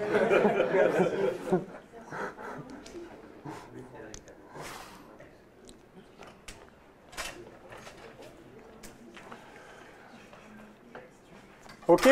Bon, alors, l'énergie potentielle de la force centrifuge, et on va faire un exercice, du coup, pour ça. L'exercice du saut, qui tourne sur lui-même, sur son axe. Expérience, d'ailleurs, qui, philosophiquement, est très, très, très importante. D'ailleurs, on appelle le saut de Newton. C'est bon, je peux effacer? Est-ce qu'on a d'autres choses à dire là-dessus? Ça va, grosso modo, enfin. Ouais. Vous pouvez juste rappeler la différence quand on a une parabole, c'est qu'on arrive avec une vitesse initiale. Alors, à l'infini, on a vitesse nulle. Ouais. On a une distance minimale d'approche, et puis on repart à l'infini. Peut-être...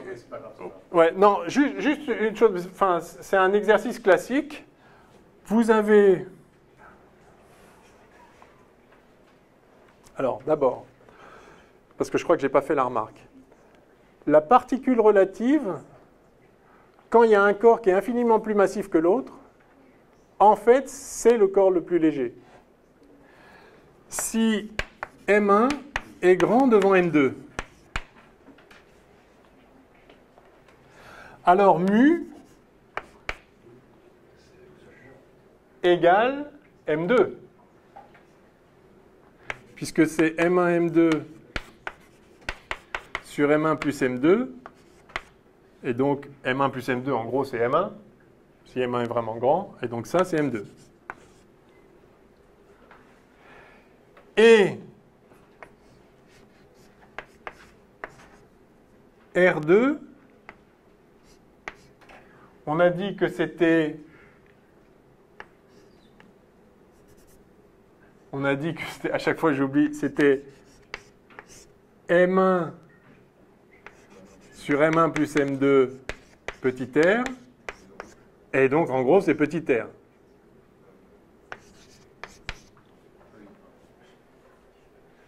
Donc, la particule relative qui se trouve en R et qui a la masse mu, en fait, c'est la particule 2. C'est la plus petite. Donc, c'est ce qui se passe dans le cas de la Terre et d'un satellite artificiel. Ou même de la Lune, qui est infiniment plus petite, moins massif que la Terre. Alors, pas infiniment, mais suffisamment. En tout cas, pour un satellite, c'est clair. Vous lancez une balle en orbite, ou une Tesla en orbite autour de la Terre. Ah oui. No comment.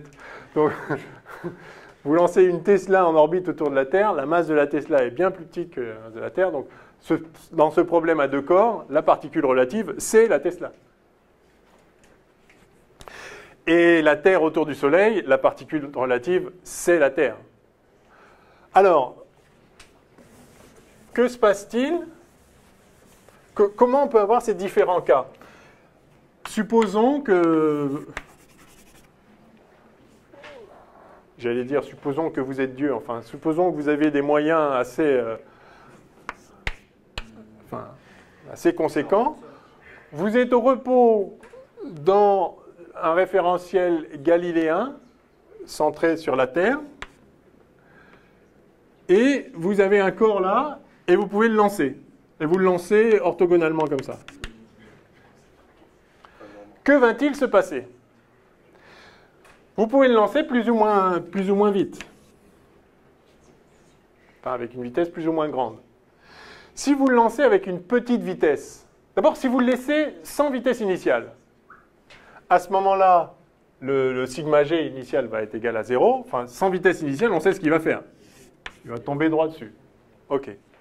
Si vous le lancez avec une petite vitesse par là, il va faire quoi? Eh bien, il va faire ça. Alors, soit il fait ça, il s'écrase. Ce qu'il voudrait faire, en fait, c'est... Donc, on a dit que la Terre a une masse bien plus grande, donc la Terre ne bouge pas. D'accord, c'est elle le centre de masse. Hein. Donc, ça voudrait tourner autour... Ça voudrait faire, en fait, une ellipse autour du centre de la Terre. Et évidemment, comme la Terre a un certain rayon, ça va s'écraser sur la Terre. Maintenant, si vous lancez un petit peu plus fort, eh ben, ça va finir par éviter la Terre. Et ça va faire ça comme trajectoire. Alors si. Si vous augmentez, ça fait ça.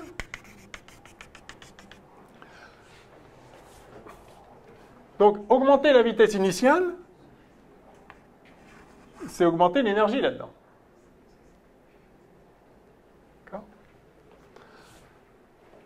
Bon, alors ça augmente aussi la vitesse angulaire, donc ça déforme aussi ce potentiel, mais qualitativement, si on renormalise le potentiel jaune ici, effectif, ça augmente l'énergie là-dedans. Si on continue, il y a un moment, on va arriver à la trajectoire circulaire.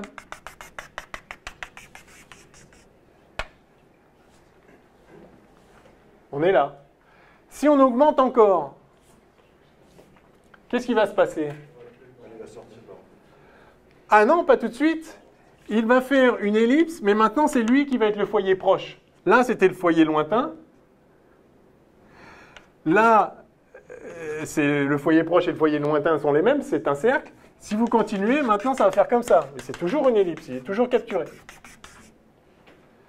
Et la Terre est le foyer proche.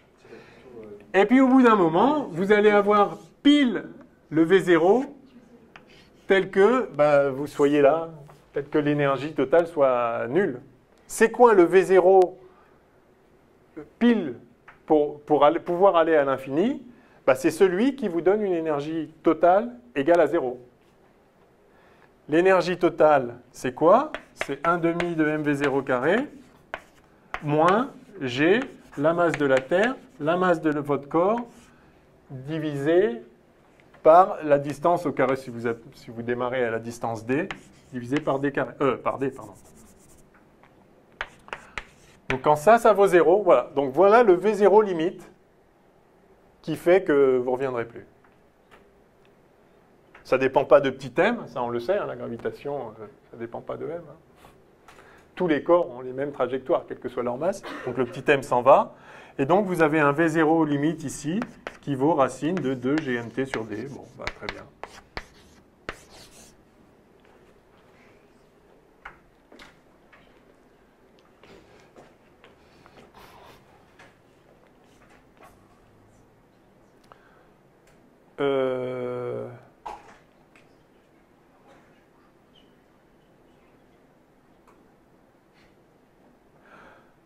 Ah oui, c'est la même vitesse de libération que si vous lanciez par là?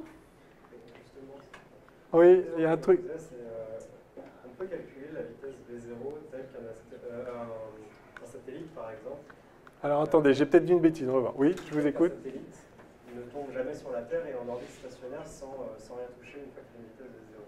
On peut calculer avec cette formule-là, effectivement, la distance minimale à laquelle ça va marcher.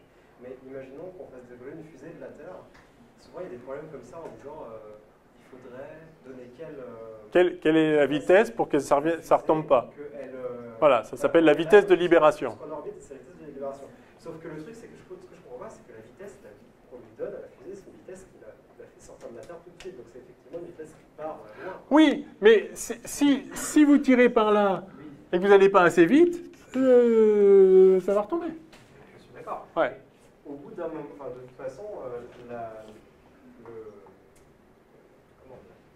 l'énergie potentielle, elle ne sera jamais nulle. Donc, non, mais si vous avez, mais justement, si vous avez une énergie qui est plus grande, si vous avez une énergie qui est plus grande que, enfin, si 1 demi de MV2 est plus grand que moins l'énergie potentielle, vous allez aller à l'infini. D'accord, mais le D, là, il peut être très grand. Donc... Oui, plus D est grand, plus la vitesse de libération est petite. Si vous partez de plus loin, il y a beaucoup moins à vaincre pour aller à l'infini. Eh oui. Ah oui, oui, la vitesse de libération dépend de où vous êtes. D'accord? Ouais, c'est là-dessus. Parce que j'ai peur d'avoir dit une bêtise, il faut qu'on réfléchisse ensemble. Mais, ok. Que c'était la même vitesse de libération à la verticale et à l'horizontale. Ah, ça y est, je sais pourquoi. Voilà, pardon. ça, Ouais. Et je trouve ça perturbant parce que j'aurais envie de dire. Ouais, ouais. Non, non, mais c'est pas le cas justement. Oui, oui. Pardon. C'est pas le cas. C'est pas le cas parce que là-dedans, là, la vitesse, c'est la vitesse radiale. Vous vous rappelez, c'était c'était 1 demi de mu r point carré plus l'énergie potentielle effective là, égale E0.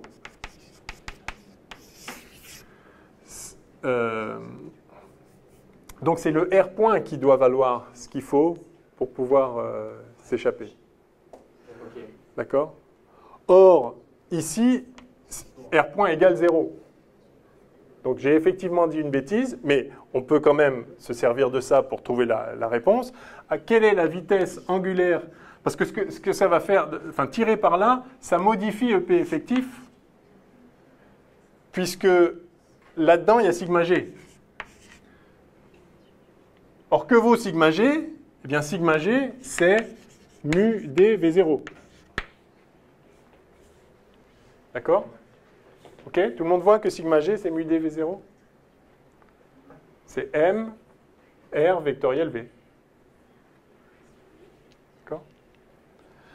Donc, puisque le rayon ici est orthogonal à la vitesse, donc sigma g, c'est mu d V0. Donc, qualitativement, ce que j'ai dit, c'est qu'il faut que l'énergie soit positive.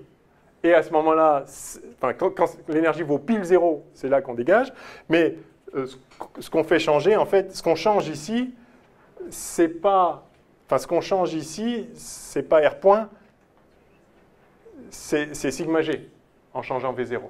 Donc, il faut regarder quel est le V0 qui fait que...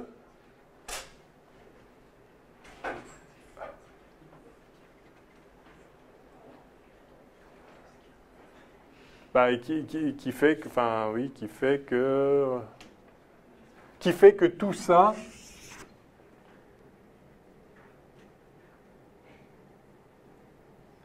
oui, d'accord. Qui fait que ça égale 0. Enfin, donc que ça égale ça. Vous voulez qu'on le fasse? Parce que j'espère que je ne vous ai pas perturbé avec ce que j'ai dit avant. Oui. En fait, on fait un bilan énergétique, on soumet notre énergie mécanique au point où on veut partir. Ouais. Et ça doit être égal du coup à notre vitesse, à notre énergie cinétique de libération, car on dit que notre énergie potentielle est nulle en fait.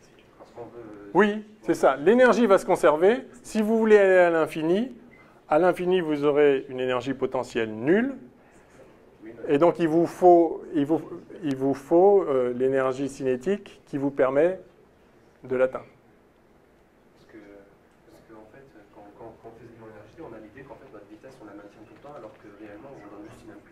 Ah oui, oui, oui. Ah bah oui, oui, vous donnez une vitesse initiale. Et après, l'énergie ne change plus et la quantité de mouvement change plus. Le moment cinétique ne change plus. Alors, répondons quand même à la question, parce que c'est un exercice important. Je démarre à une distance d avec une vitesse orthoradiale ici, v0. Que doit être v0 pour que la trajectoire soit une parabole, c'est-à-dire le minimum pour qu'on ne revoie plus le corps. Hein? Donc, j'ai répondu trop vite là, parce que j'ai mélangé deux trucs. Ce qu'on a fait, c'est de trouver la vitesse de libération si on le lance radialement. Donc ça donne ça, voilà, c'est en 1 sur racine de d. Bon, très bien. Donc maintenant, faisons les choses telles que c'est dessiné ici, avec une vitesse orthoradiale.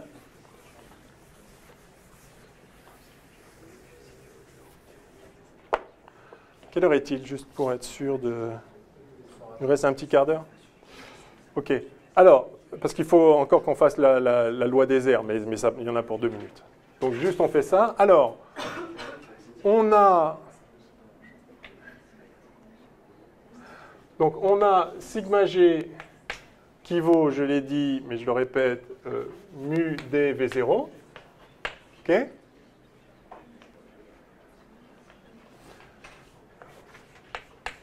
On a E0 qui vaut moins G. Enfin, le mu, c'est M2 maintenant, hein, parce qu'on a dit que c'était la particule relative. Donc, masse de la Terre fois M2 sur D, plus 1/2 de MV0 carré. OK? Ça se conserve.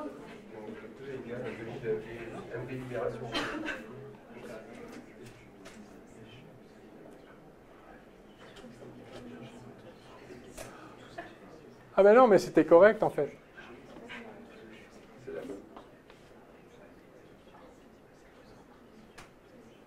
Ah oui, c'était correct.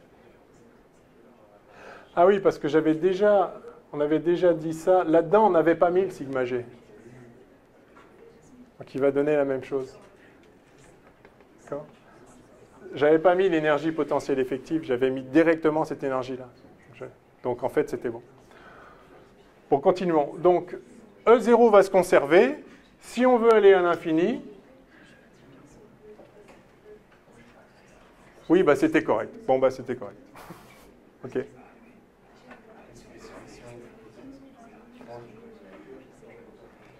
Peu importe la direction, en fait, dans laquelle on le lance. Ah oui, oui. Alors, sauf évidemment s'il se prend la Terre. Mais si la Terre était un point qu'on ne peut pas s'écraser dessus, même si on le lance par là, c'est bon. Parce que là, il va être accéléré. Donc, oublions que la Terre a une taille. Enfin, si vous voulez, on le lancera. Le corps est accéléré, et puis après, il ralentit. Donc, c'est comme si on le lançait d'ici, en fait. Il va se retrouver là avec la même vitesse que là. Donc, en fait, OK, c'était bon. Oui? Ah ben voilà. E0 égale constante. Donc, moins G mt m2 sur R plus 1/2 de mv2 égale 0. OK? Ça, c'est à n'importe quel Parce que ça, à n'importe quel instant, R de t, V de t. Voilà.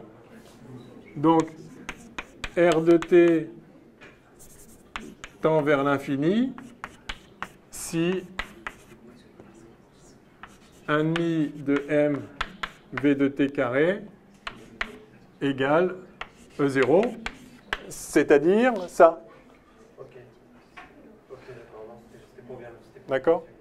Et donc, on peut l'écrire, enfin voilà, d'accord. Donc, ça, c'est la vitesse que le corps a à l'infini. Au mieux, elle est 0. Elle pourrait être encore plus. Enfin, au minimum, elle doit valoir 0. Donc, il faut que V0 soit au minimum ça.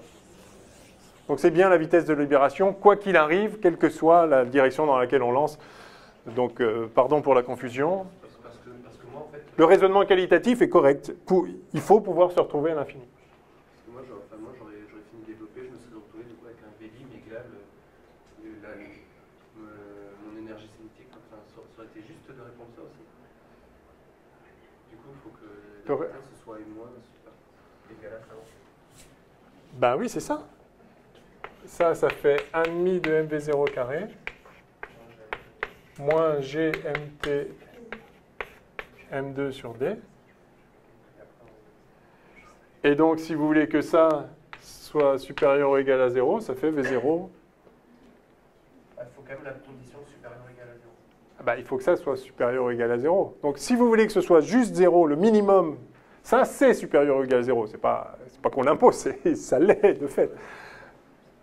Donc, au minimum, c'est 0. Et donc, au minimum, vous avez v0 qui vaut ce qu'on a dit là. Maintenant, vous pouvez avoir plus, bien sûr. Okay. Bon, voilà. Et après, ça va vous faire même une parabole si vous lancez encore plus vite.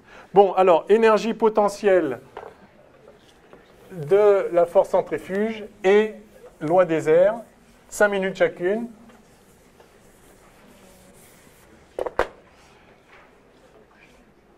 Alors, expérience du saut de Newton.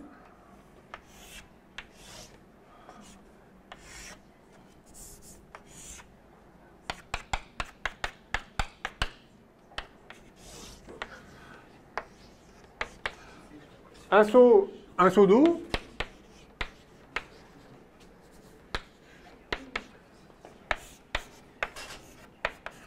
Sans un champ de pesanteur. Un seau d'eau cylindrique. Et vous le faites tourner autour de son axe. Alors, s'il ne tourne pas, si oméga, la vitesse angulaire, vaut 0, la surface de l'eau est plane. C'est une équipotentielle, d'accord, la surface de l'eau. Si maintenant vous faites tourner le seau, alors, quelle va être la forme de la surface libre? Vous faites tourner le seau sur lui-même. Alors, il faut que ça frotte un peu là, mais c'est toujours le cas hein, pour l'entraîner, pour pouvoir l'entraîner. Donc, voilà. Alors, effectivement, dans le référentiel galiléen, galiléen dans lequel est fait le dessin, chaque petit élément de volume ici est soumis à une force centrifuge. Enfin, je vais faire ça dans le plan de coupe, d'accord?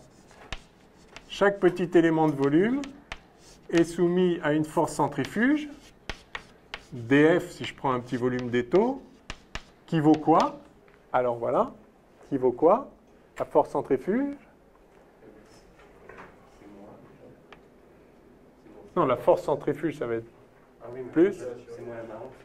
Oui, c'est moins MA, enfin c'est moins M fois l'accélération d'entraînement. C'est la distance au carré fois le vecteur rotation. Voilà, donc c'est M oméga 2. Si là il y a M et que là il y a H. Alors je mets dm parce que c'est un petit élément de volume, ça sera ρ d'étau, mais enfin, d'accord? Donc c'est dm oméga 2, enfin c'est...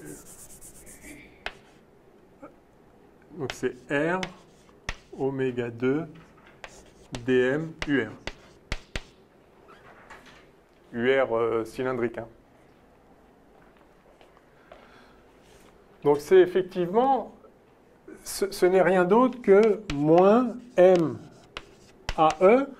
L'accélération d'entraînement, vous avez un corps qui décrit un cercle à vitesse constante, oméga est constant. Hein. C'est quoi l'accélération d'un point en mouvement circulaire uniforme? C'est moins, enfin voilà, c'est moins V2 sur R.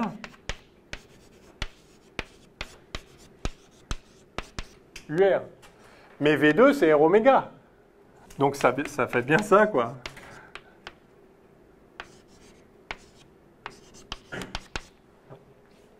Enfin, pardon, l'accélération. Oui, enfin, c'est ça. Oui. L'accélération, c'est moins V2 sur R. Donc R oméga. Enfin, on retrouve évidemment l'expression de la force centrifuge. C'est comme ça qu'on l'a obtenue au début. C'est juste pour refaire le lien une fois de plus. Hein. Donc la force centrifuge, mais retenez cette formule-là, expression de la force centrifuge. Mais ça, c'est juste un rappel que ce n'est rien d'autre que moins la masse fois l'accélération. Qui, dans le cas d'un cercle, d'un mouvement circulaire uniforme, est tout à fait immédiate et bien connue. Voilà. Donc, vous avez une force ici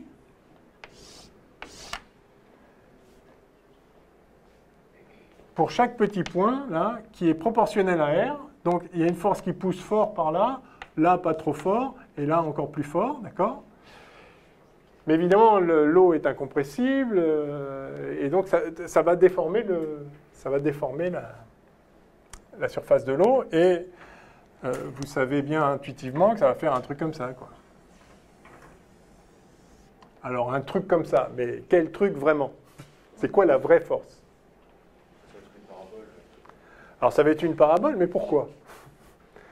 Parce que vous le savez, c'est bien de le savoir, il faut le savoir. Mais est-ce que vous sauriez le démontrer?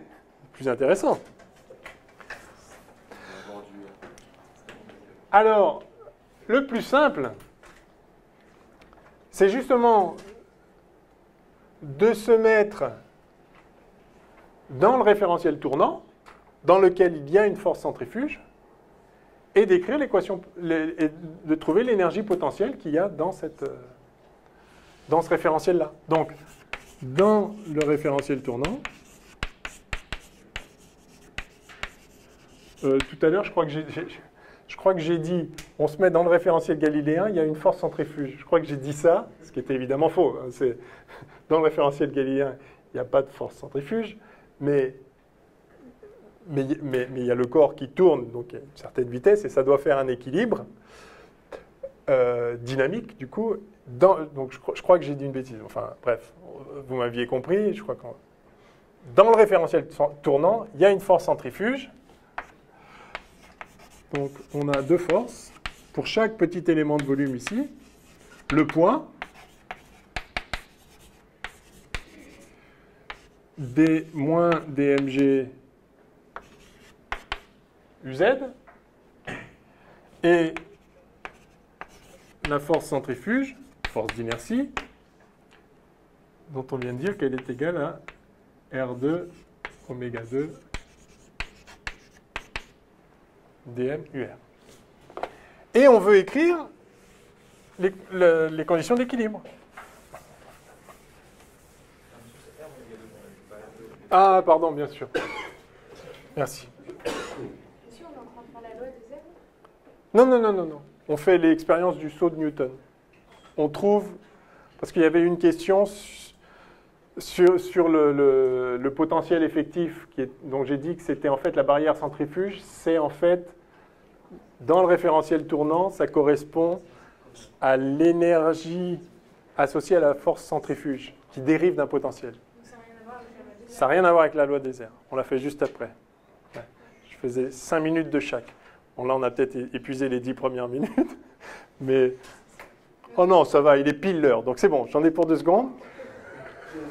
Monsieur, on a pour cet après-midi, sinon. Ah oui, oui, non, mais là, c'est tellement... Enfin, vraiment, c'est 2 secondes. Mais pour le finir, oui. Mais Oui, si vous voulez. Alors, dans le référentiel tournant, on a deux forces, ça. Voilà. Alors, le point clé, c'est que les deux dérivent d'un potentiel. Les deux dérivent... Alors, quand on dit dérive d'un potentiel, c'est-à-dire dérive d'une énergie potentielle.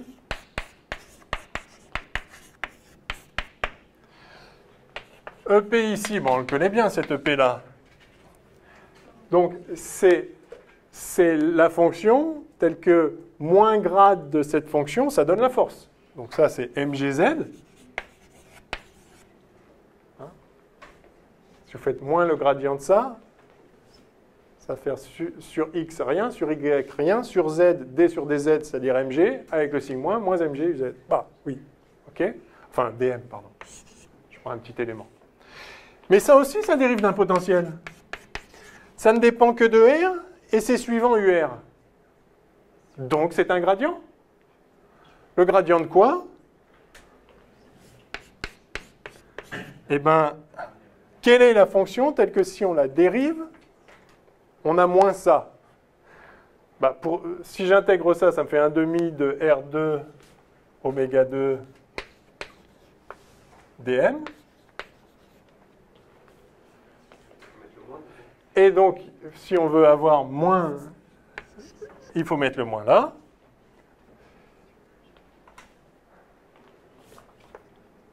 Ben voilà. Donc, la force centrifuge, qui n'est pas une vraie force, n'empêche, elle dérive d'un potentiel formellement. C'est moins le gradient de quelque chose. De quoi? De ça. Et du coup, dans le référentiel tournant, tout se passe comme si on avait effectivement deux forces qui dérivent d'un potentiel. On a donc, pour notre fluide, donc ça on l'admet, on le verra en physique des fluides, mais on l'a dit avant, enfin la raison pour laquelle quand le seau ne tourne pas, c'est plat, c'est que c'est ça une équipotentielle. C'est équipotentiel. À la surface de la Terre, la mer, s'il n'y avait pas de vagues et de vent, ça décrirait l'équipotentiel. Donc là c'est pareil, l'équipotentiel, ça veut dire que EP du poids plus EP centrifuge égale constante. Ben voilà. Ça veut dire que GZ égale 1,5 de R2 oméga 2. C'est-à-dire ça. Donc c'est oméga 2 sur 2G fois R2. Ben ça, comme disent les Américains, last time I checked, c'est une parabole. D'accord? Je sais pas, ils disent toujours ça. Ça les amuse. La dernière fois que j'ai vérifié, c'était une parabole. Pourquoi pas? Enfin, je sais pas. Non, vous ne trouvez pas qu'ils disent ça tout le temps? Moi, je trouve. Bon, enfin, bref, peu importe. Ah, c'est une parabole.